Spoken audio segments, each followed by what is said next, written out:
I will talk a bit about Quil and a bit about Field and a bit about Clojure. What I will do to start with, I think, if you'll indulge me, is give a very, very short potted biography, just to give some kind of motivation and some background to the kind of areas that we're talking about here. My background is computer science, so got a PhD about a quarter century ago, and drifted into doing sound art, media, video for mostly performing arts and some installation works. So it means I still work with computers, but I spend most of my time sitting in a dark room somewhere in a theatre, or, as in this picture, halfway up a scaffolding tower somewhere in Poland, doing video projection. Let me just run through a handful of slides from another talk. Did some work with Bally Frankfurt, good Lord, 10 years ago now, which was a project to introduce software which would help mediate the creation of choreography. So we were building a dance piece, but one which was mediated by software, so each performance would be slightly different. So it had the structure of a particular kind of dance piece, but the software mediated how it came out and how people on stage saw it. This is a more recent piece. What you're seeing there is a gigantic running machine that measures, I think, 12 feet long by 6 feet wide, weighs 300 kilograms, it's powered by a 10 horsepower motor, and the lights you're seeing there are a laser sensing system. The dancer actually works on the running machine as part of the performance, and the lasers are used to control and trigger the sound score for this. So there's some Maximus P and Python technology in there, there's an Arduino doing all the sensing and controlling the lasers. And this is a company I worked with 2 years ago. This is a piece we did at Somerset House. I'm working with them again, doing an algorithmic sound score, and we're taking a new piece to Venice in 3 weeks' time. So that's my job, and I kind of like it. Okay, the history of, given we're talking about visuals, history of computer-based art in one slide. John Whitney is really kind of the major character, or the major person in this field. He's always looked back on by current practitioners. He started doing work with cobbled together, cannibalized analog computers from old World War II aiming machines for guns. And it was a very long, torturous process. Things were rendered out one frame at a time. So it was like classical animation. What's interesting now, of course, is doing this kind of thing in real time on a modest machine is really, really easy. But at the time, this was a really hard thing to do. And I'll come back to John Whitney's work a little bit later. These days, most people are doing graphics in, well, a lot of them using Maximus P, which is this graphical control flow programming system for working in sound and working in visuals. So it does OpenGL, it does 3D graphics, it does video processing, it does all sorts of things. And here's the obligatory picture of the Techno donut. I think every talk on 3D graphics should have a donut in it somewhere. That seems to be kind of part of the territory.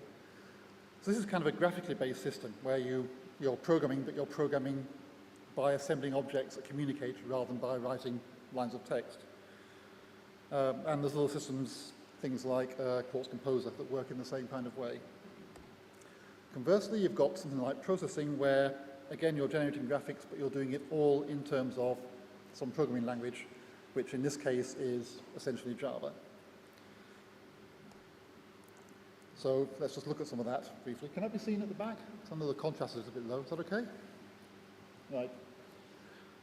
So the model behind processing is it's very imperative. When you fire up your processing program, your sketch, it does a whole bunch of setup, and then it repeatedly, frame by frame, calls a routine that does the actual drawing. So if you can see here, we've got a setup function which sets things up and starts and sets some colors. And then the draw routine gets called again and again and again, and each time it clears the palette, it clears the thing it's drawing, it then puts the graphics into the window, onto the screen, and then one frame later, it goes around and does it again. So let's look at Quil. There's a GitHub URL, and there's the Quil logo. I must ask what that logo's about. I actually have no idea. But anyway, whole bunch of credits at the bottom. Quil is based on a work called CLJ processing, I think, by Roland Sadowski, which is basically Clojure wrapped around the processing core. And Quil is a refinement of that with more contributors, some of whom are in this room, I believe. So let's look at the Quil equivalent of that processing sketch. Again, it's fairly similar, and it's, again, fairly imperative. So we have a setup routine, which sets up some state. We have a draw routine that's called repeatedly, once per frame. And now we have a macro called defsketch that actually specifies what routine to use for setup and what routine to use for draw. So that's been drawn out and made into an explicit part of this entire thing. And I should be able to actually fire that up and run it. So there's hopefully exactly the same code.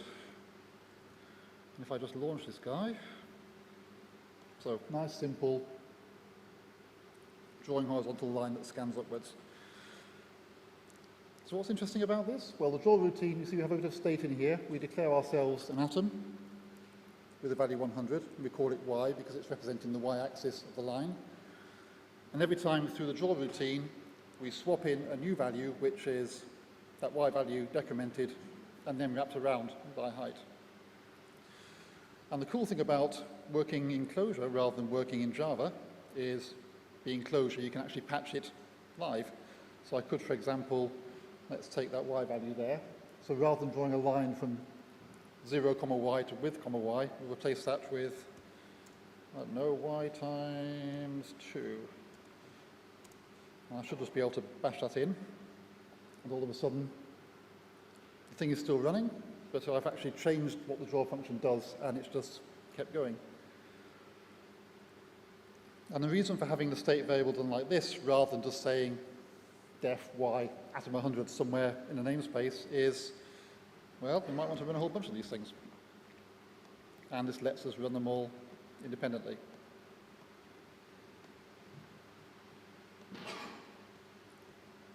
And that one's smaller than the rest of them. How interesting is that? Okay, moving on. I think that's a bug that Sam was talking to me about yesterday.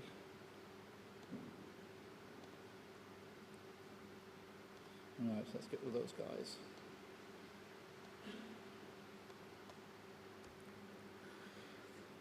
So, a slightly more complex example, and I'll skip to the Quil version. Is that still visible? I'm kind of making the text a bit smaller as I go along. This is working in 3D rather than 2D. And what it's doing is it's building a three-dimensional object and then slowly rotating it. And again, I might as well just actually fire the thing up.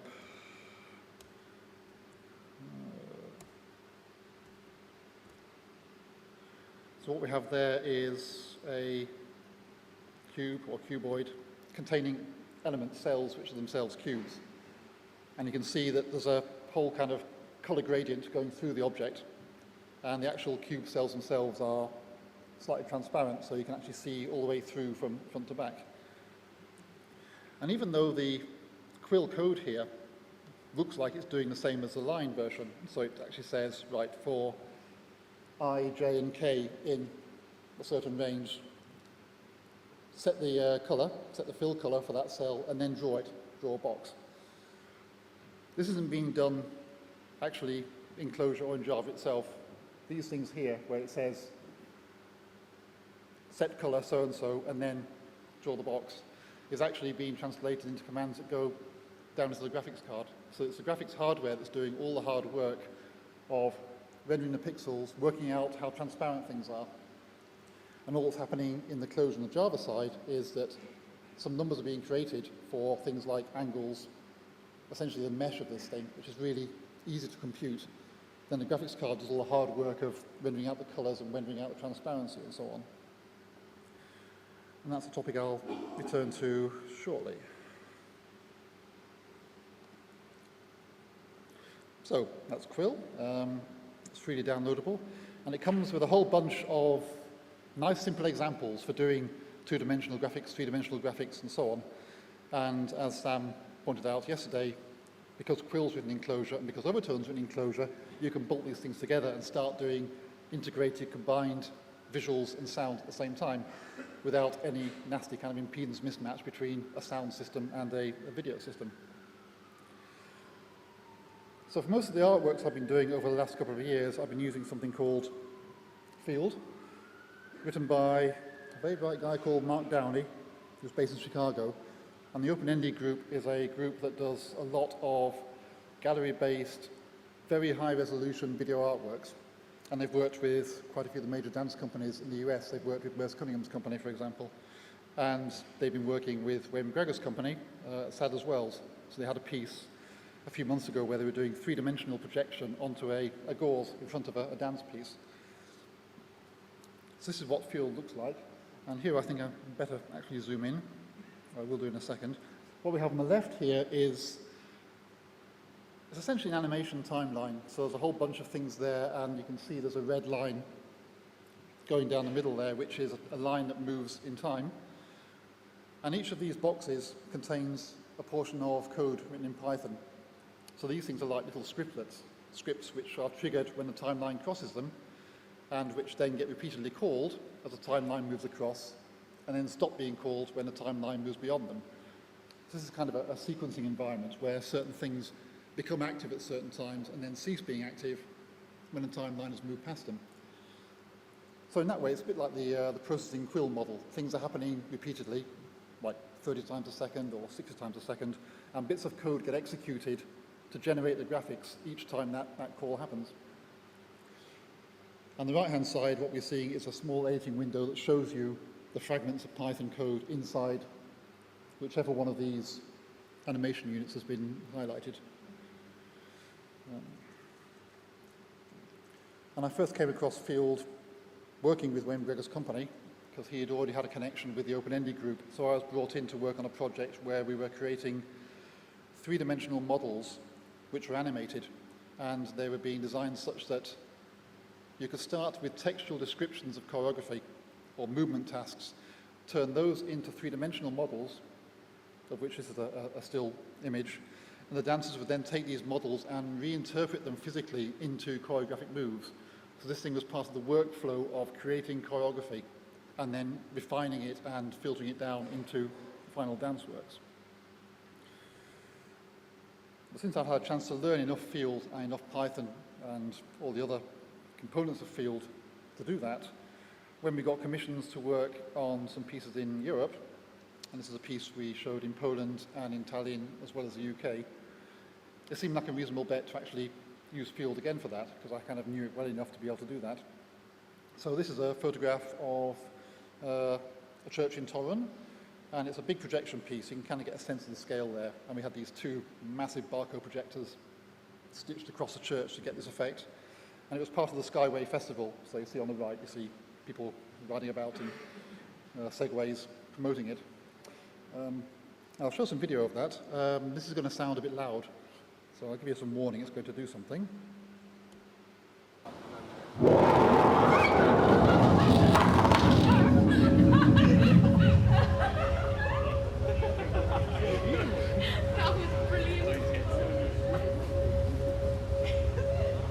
love that positive audience reaction at the beginning, that surprise. So again, this is a very kind of linear piece that starts off with this dot matrix projection onto the side of the church. And then as time goes on, and it's a 12-minute sequence, what happens is that this system, which is built using a physics library, so you have these dots being connected by springs and moving in various ways, this system decomposes from the top of the church down to the bottom. And if I roll that forward, you see these waves of activity going through the matrix of dots. So there's a whole bunch of functions being passed through and concatenated together to make this pattern. And at the very end, the entire thing just decomposes down to a state of relative randomness. And as the virtual strings connecting the dots are cut, the dots actually start spinning off and dissolving into space, and you can kind of see some of them rotating here. So, yep, quite a fun piece. However, the code for this And this I will zoom in on so we can see it. It's written in a fairly typical Python style, and it was written in a way that would work and be maintainable if the system was simple, but as you can see here, the system is not very simple. There's a whole bunch of generators and modifiers which are actually running all in parallel to actually run that physics model and to render out those images. And as a result, the Python code here is actually kind of complicated because all the things it's doing are very imperative. So it's saying, every time I go through this frame, check this list. If this list is shorter than so-and-so, create me a new object to do a transformation, give it this time scale, this lifetime, and then go through and apply this list, and if we're at this time, then split this part of the model so that these dots move up, and then check again to do that. And what it means is we've got a system that's very emergent in that if we start it from the top, it'll run fine, and you'll see the animation running, but if something goes wrong in the middle, or you want to change something, then there's no easy way of actually getting back and seeing what it's done. What's happened and the state it's got into is a property of the way the code has modified itself and modified bits of itself. So we're talking about time immutability here. Yes, hope you can see where we're going with this. So having done that,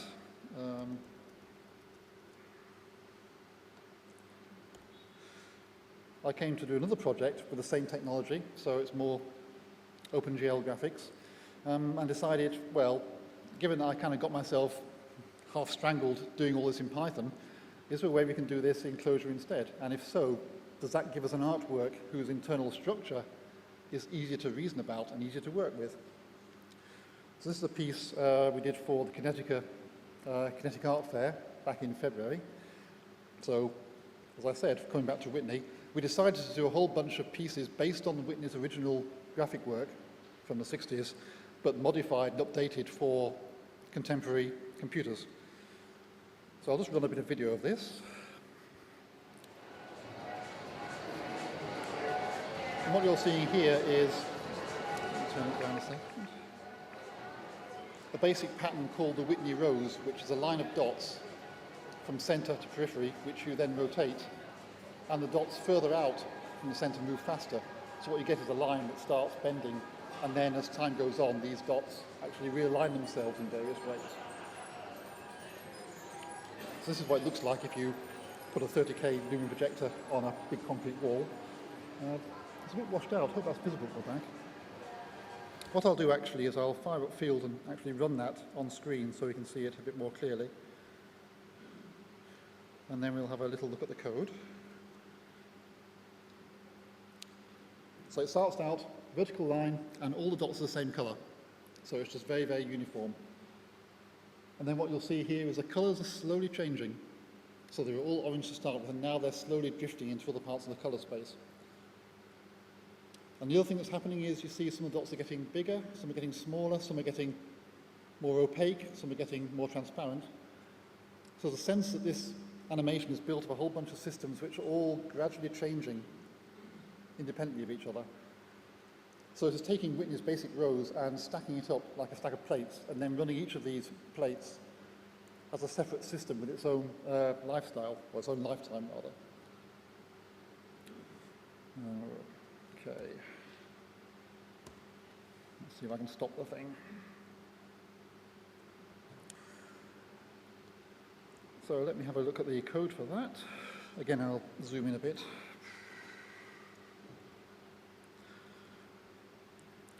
So what we're doing here is something that Mark put into Field a few months ago, which is, well, this is still our Python world, and it's still quite imperative.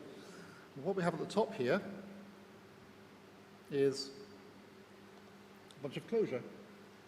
So there's a whole bunch of transformers that can actually change the language that the scripts are written in halfway through. So above that marker we have the Python world, where we can do defs and all the usual Python stuff. We then come through the Stargate and we're into the Clojure world, where we can do all the usual Clojure stuff, requires defs and so on, and make our bindings. Then we come out of there and we're back in the Python world again. But because this is all in the JVM, this is Python and Clojure, when we get back into Python, we have the stuff we've done in Clojure. We can get to that. So my slight hack there is to actually just define a function called calc, based on a namespace call.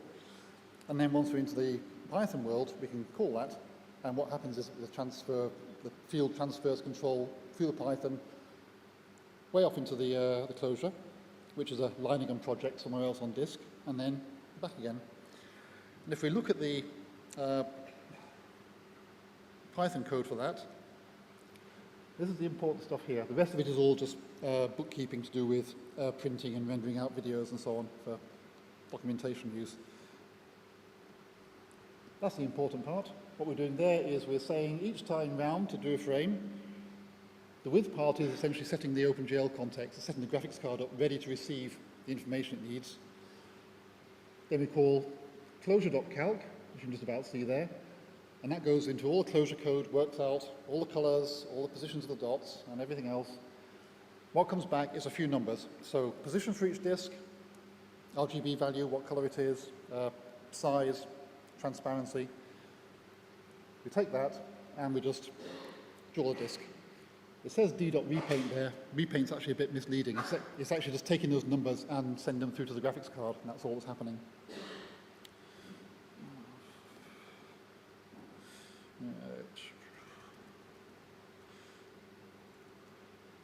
In fact, let's have just a quick look at that. The repaint method is this stuff here. And don't worry about the details, but that's just basically just sending those points, the RGB values, through to the OpenGL renderer on the graphics card. So there's no actual drawing being done on the CPU at all. So let's have a look at the Clojure code for that. In fact, I think I should probably find that on the slide. That's going to be easier.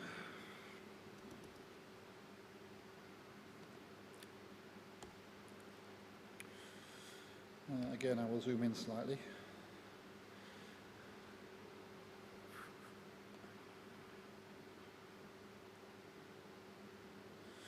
Yeah, hello.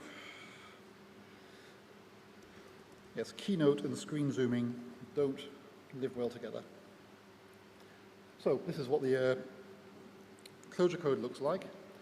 Calculate points at the bottom there, just doing a whole bunch of reducing and building of all these disks. The interesting stuff in terms of presentation, all that color changing, is all done by generating functions. So the functions get called once per frame, and they gradually return different values. So it's like a random generator, but rather than being random, if you can just see at the top right there, these things are functions which behave like generators of sawtooth waves. So a function that each time you call it gives you a slightly higher value, and then back to 0 again, and then a slightly higher value. So this entire thing is constructed out of these sawtooth functions which give you the RGB values, the values, the sizes of the disks and so on, which seem like a kind of a neat way of doing it. The downside of that is, well, because these functions have their own internal state, if you happen to use a function twice rather than once, then the sawtooth values come out of it twice as fast. So in fact, in that animation, the colors are going through twice as fast as they're supposed to, because I happen to be using one of the functions, the brightness function, twice rather than once. And that's not a big disaster. It still looks like a nice piece, but that's just one example where if you're not careful about referential transparency, you end up with state that you're consuming in a way that you weren't expecting to. Quick aside, at the same time as showing that piece, we got to show a piece with a singer, and we used exactly the same renderer and the same field program, and it came out like this.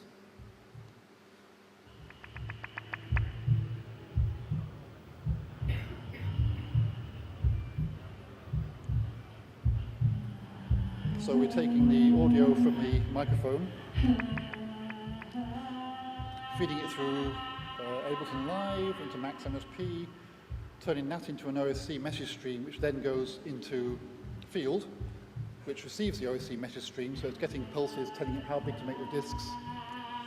And then it's going from there into Clojure to do the actual disk generation, and then from Clojure back into Python, and from Python into OpenGL. So there's a real kind of menagerie of pipeline for this. But having got into that mess with the function generators, I got a chance with this project to actually improve that slightly. I'll zoom that in again so we can see it a bit closer.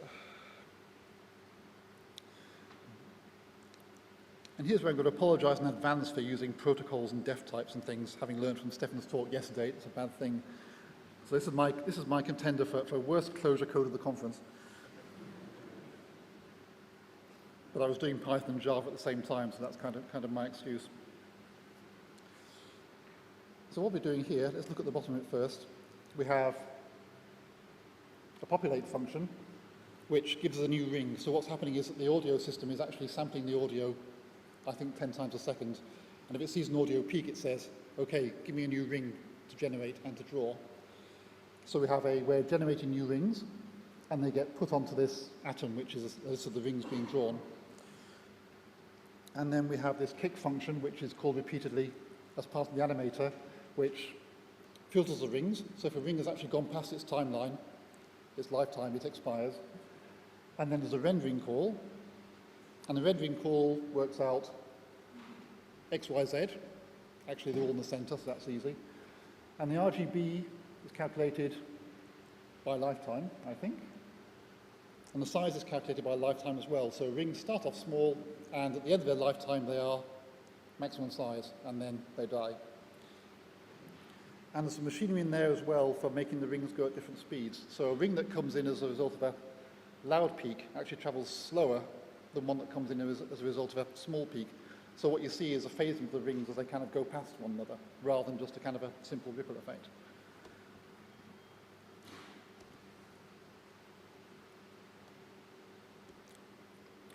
So lastly, this is a piece, again, working with Simeon Nelson and Rob Godman, so the people I worked with on the Poland piece. This is something that's actually live now. It runs from now until next April, and it's a multi-screen piece in the new cancer wing of the Welcome Center just off Euston Road. And I'll show you a video of this running. And what you're seeing here is essentially a artistic response to the way that cancer can grow in the body and the way it can be treated. So we start with a single cell, and that grows through this kind of division process. And you'll probably recognize it's kind of a Voronoi generation of the cells. So we have a growth phase, and I'll wind it on a bit. Then we have potentially a cancerous phase where the healthy part of the structure is taken away and replaced with a mutated part. Then the mutation is withdrawn, and at the very end, oops, let me get back to that. And at the very end, the system is taken away again.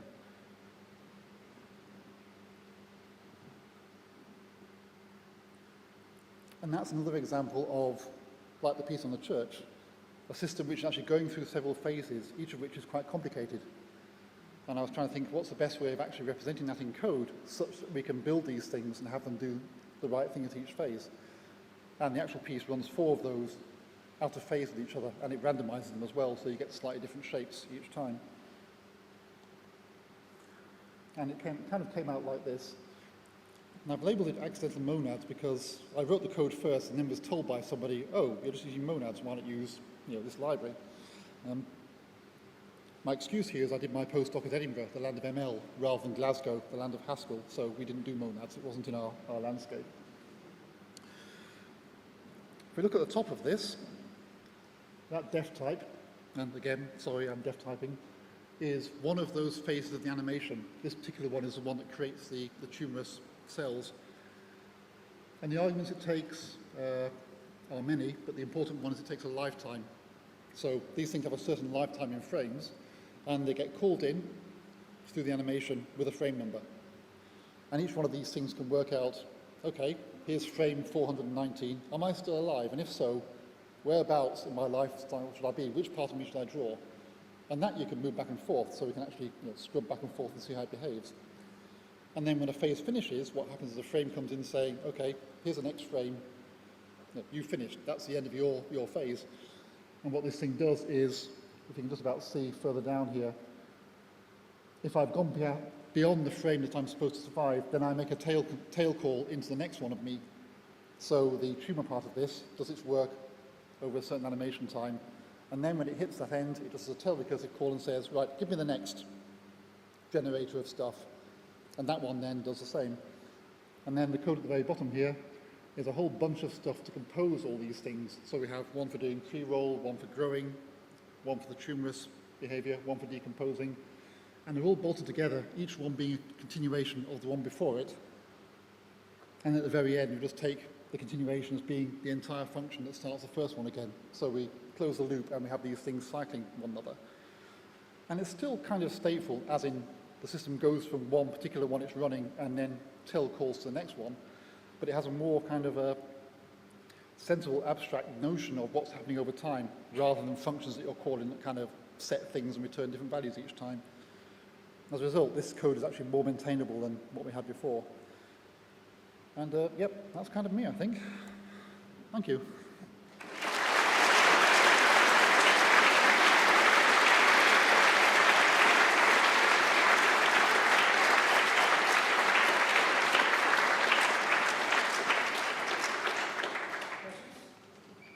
Oh.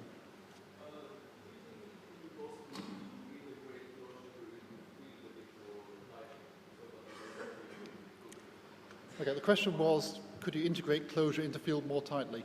I couldn't. Mark possibly could.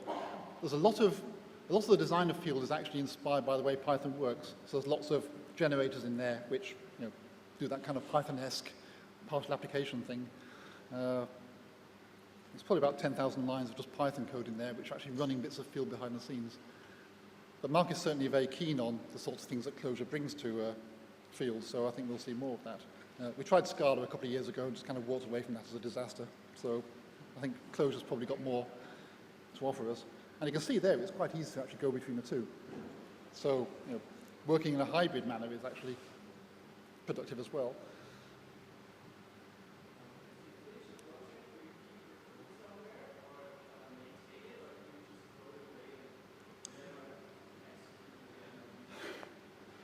The question was, after each project, do we keep the code or do we throw it away?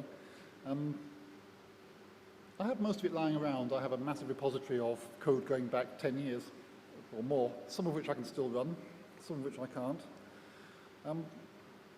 It depends. If it's a commissioned project, then the code is kind of the intellectual property of the commissioning artist or agency.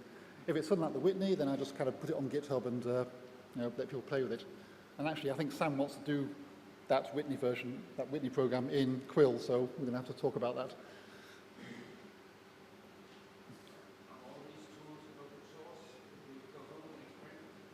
Yep, you can get Field from, if I go back, GitHub.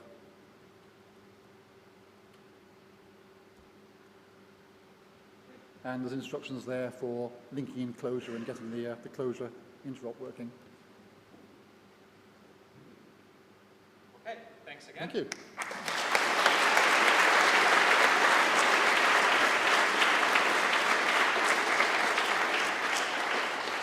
So we're a bit early, but I think we wouldn't mind.